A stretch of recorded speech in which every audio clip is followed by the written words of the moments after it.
Selamat malam teman-teman sekalian.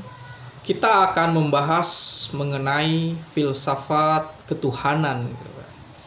Jadi membahas tentang pemikiran, tentang penghayatan secara sistematis, kritis, radikal mengenai dimensi ketuhanan gitu kan.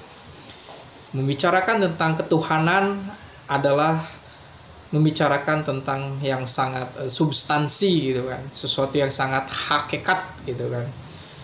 Jadi objek materialnya adalah tentang ketuhanan, pengalaman bertuhan, dan pemahaman mengenai dimensi ketuhanan itu sendiri gitu kan. Dan tentu saja berbicara tentang filsafat adalah berbicara tentang realitas di dalam pikiran, kemudian realitas di luar pikiran atau sesuatu yang bersifat eksternal gitu kan. Dan kita akan membahas tentang Tuhan dari sisi yang menganut dan tentu saja yang menggugat Tuhan gitu kan.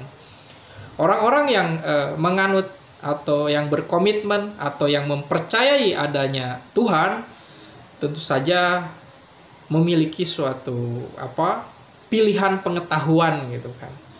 Jadi bisa saja ada orang yang tidak mempercayai Tuhan, tentu saja ini menggunakan suatu pengetahuan juga gitu kan. Menolak memiliki pengetahuan dan mengamini atau mengkonfirmasi atau mengafirmasi itu memiliki pengetahuan juga gitu kan. Lalu pengetahuan mana yang lebih benar gitu kan? Atau dua-duanya benar.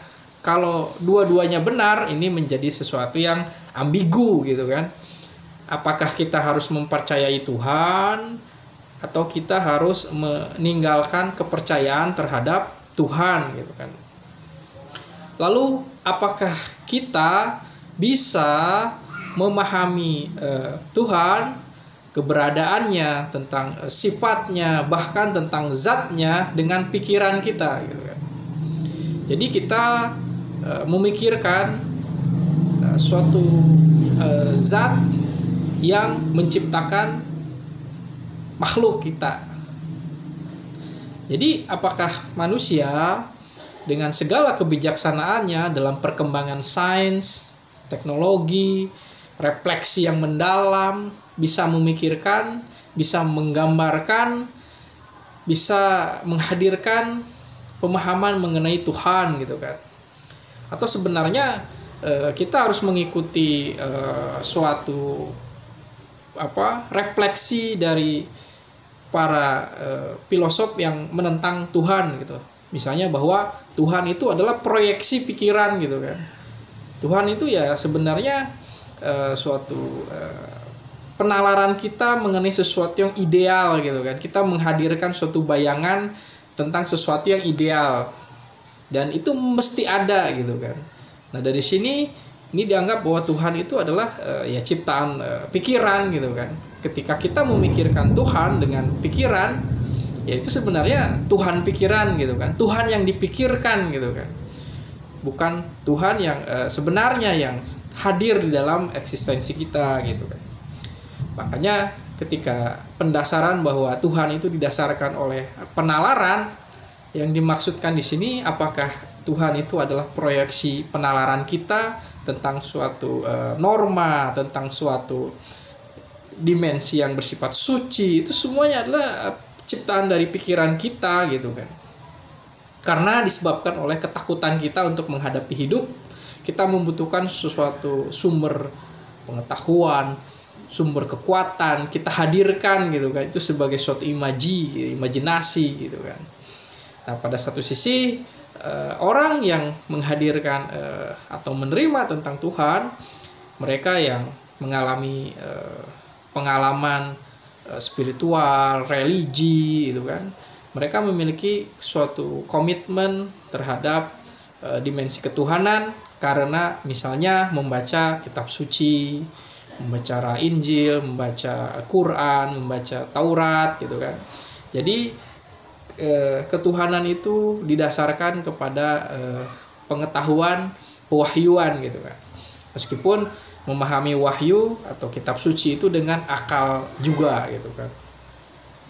Lalu kembali lagi, apakah pengetahuan kita mengenai Tuhan itu benar-benar sesuatu yang benar?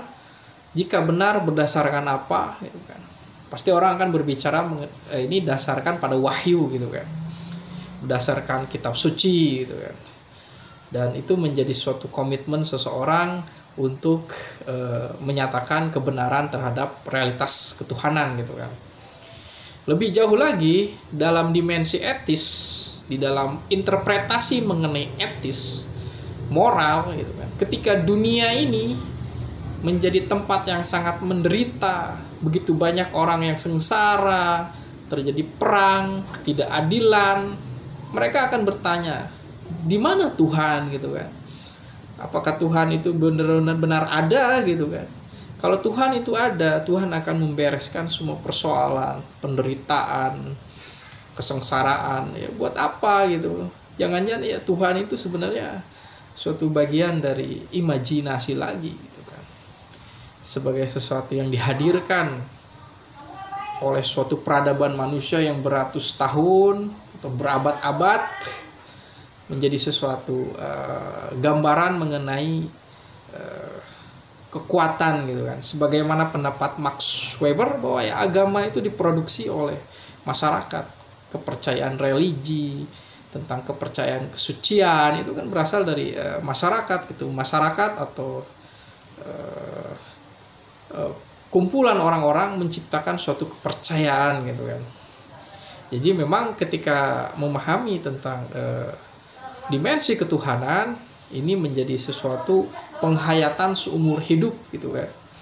Ya kadang-kadang kita kan tidak setiap hari memikirkan Tuhan kan. Kita harus berzikir tentang Tuhan gitu kan, wirid tentang Tuhan gitu kan. Ya, pada satu sisi itu suatu suatu metode gitu kan, suatu metode untuk pendekatan secara rohani gitu kan. Karena jiwa kita ini kan terdiri dari nalar dan jiwa gitu, batin gitu kan. Jadi yang bisa memahami Tuhan menurut mereka yang mempercayai agama adalah ya dengan penalaran dan juga dengan batin gitu. Jadi filsafat ketuhanan ini ya suatu cara berpikir memahami tentang doktrin tentang eksistensi Tuhan, apakah Tuhan itu ada atau tidak ada. Kalau tidak ada, apakah realitas yang ada ini adalah hanya dimensi kemakhlukan atau kemanusiaan saja, atau memang Tuhan ini adalah bagian dari suatu pengalaman eksistensi keseluruhan gitu kan. Atau menurut para orang yang memahami tentang adanya ketuhanan, adanya eksistensi Tuhan, bahwa Tuhan itu sesuatu yang jauh gitu kan. Manusia tidak bisa menjangkaunya gitu kan. Itu disebut dengan agnostik gitu kan, atau deisme gitu. Ya jadi Tuhan itu tidak bisa dijangkau, Tuhan terlalu suci gitu kan. Tuhan setelah menciptakan alam semesta ini ya dia diam saja gitu kan, tanpa ada intervensi langsung untuk mengurus alam semesta ini lagi gitu kan. Yang ada adalah perjuangan manusia untuk menikmati, menjalani kehidupan sehingga dia mati gitu kan. Jadi dalam filsafat ketuhanan ini ada sisi yang sangat bisa kita pahami, apakah Tuhan itu sesuatu yang sama dengan eksistensi makhluk. Nah, di sini Ibnu Sina misalnya membedakan bahwa Tuhan itu adalah wujud yang wajib eksistensinya gitu kan. Sedangkan makhluk adalah sesuatu yang necessary, sesuatu yang mungkin gitu ya, wujud yang mungkin, eksistensinya potensi, dan dia baru ada ketika Tuhan yang eksistensinya wajib membuat si potensi itu menjadi aktual gitu. Jadi pemikiran mengenai filsafat ketuhanan tentu saja akan selalu beririsan dengan teologi gitu kan. Akan berbicara Apakah Tuhan itu seperti perwujudan manusia atau disebut dengan anthropomorphis? Apakah Tuhan itu ya di dalam teologi negativa ya Tuhan itu suatu sosok yang selalu negatif gitu, negasi, dia adalah selalu bukan dia. Kita selalu memikirkan Tuhan, tapi yang kita pikirkan bukan Tuhan itu gitu kan. Itu disebut dengan metode tanzih di dalam kalam itu kan. Jadi menurut Mu'tazilah itu kan pemahaman mengenai ketuhanan itu dari sisi tasbih dan tanzih. Tasbih itu ya suatu sisi penyerupaan